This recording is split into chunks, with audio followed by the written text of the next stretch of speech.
గవర్నర్లు రాష్ట్రపతులకి ఉన్నటువంటి బాధ్యతలు వాళ్ళు విస్మరిస్తున్నారు. రాజకీయ అంటే అధికారంలో ఉన్నటువంటి పార్టీకి తాబేదారులుగా పనిచేస్తున్నారు. ఫలితంగా శాసనసభలు పంపించినటువంటి బిల్లుల్ని తిరస్కరించే హక్కు ఉంది. ఒకసారి తిరస్కరిస్తే రెండోసారి పంపిస్తే గవర్నర్కి మళ్ళీ గవర్నర్ ఆమోదించి తీరాలి.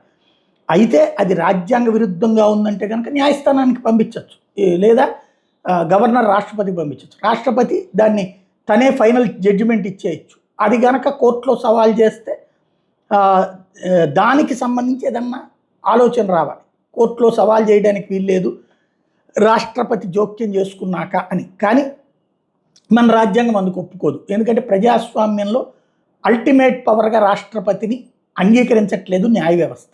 వాస్తవంగా అయితే రాజ్యాంగం ప్రకారం అయితే రాష్ట్రపతి అల్టిమేట్, కానీ న్యాయ వ్యవస్థ అందుకు అంగీకరించట్లేదు.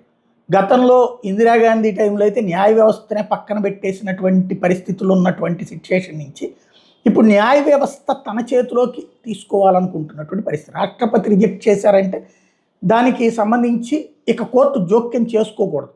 కానీ రాష్ట్రపతికే గడువు నిర్దేశిస్తూ చేసుకొచ్చినటువంటి 90 రోజుల్లోపు తేల్చాలన్నటువంటి కాన్సెప్ట్ ఏదైతే ఉందో ఆ అంశం మీద తాజాగా కేంద్రానికి మొన్న నోటీస్ ఇచ్చింది కదా. కేంద్రం రాష్ట్రపతి గవర్నర్ల వ్యవహారంలో న్యాయస్థానాల జోక్యాన్ని తిరస్కరించింది.